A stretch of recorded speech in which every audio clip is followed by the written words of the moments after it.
अब जो हितों का टकराव है, द कॉन्फ्लिक्ट ऑफ इंटरेस्ट, उस पर आ जाते हैं। आप सब जानते हैं लेकिन मैं फिर भी दोहराऊंगा। निखिल गडकरी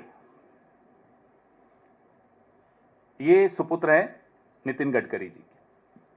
सारंग गडकरी ये दूसरे सुपुत्र हैं नितिन गडकरी जी के।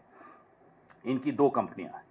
सियान एग्रो इंडस्ट्रीज इंफ्रास्ट्रक्चर लिमिटेड, ये एक प्रमुख वो एथेनॉल आपूर्ति करता है, दे सप्लाई एथेनॉल।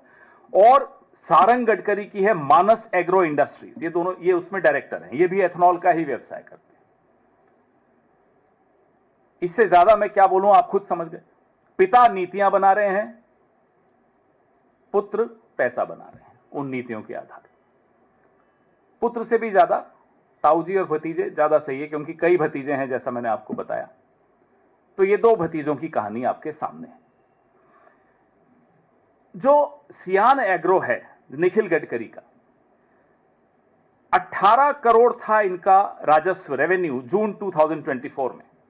पिछले साल जून में 18 करोड़ था जब लोकसभा चुनाव हुआ ही था। अब जून 2025 में आ जाइए, एक साल में 523 करोड़ हो गया। From 18 crores to 523 crores is the revenue of Sian Agro, which is owned by Nikhil Gadkari. ये तीसरा आंकड़ा मैंने आपको दिया जो हैरान कर देता है। इनके शेयर्स की कीमत इन जनवरी 2025 ₹37.45 थी, अब 638 रुपए, from ₹37.45 to 638 rupees. It's a hike of 2184%. 2184% इनके शेयर्स की कीमत बढ़ी है। अब आइए अगले आंकड़ों पर।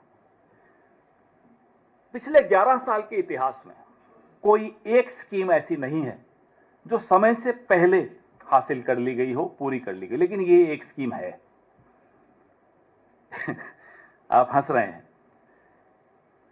2025 की समय सीमा से पहले 20% एथेनॉल मिश्रण हमने हासिल कर लिया। आप बधाई दे दीजिए ताऊजी को भी और उनके भतीजों को भी। ये भतीजों की कृपा है कि ये एक नीति, अब हम तो मोदी जी से एक ही गुजारिश करेंगे, साहब आपकी तमाम नीतियां जो हैं अपने कुछ कुछ भतीजों को उसमें डाल दो। कम से कम देश को वो नीतियां मिल जाएंगी कि हां हो गया।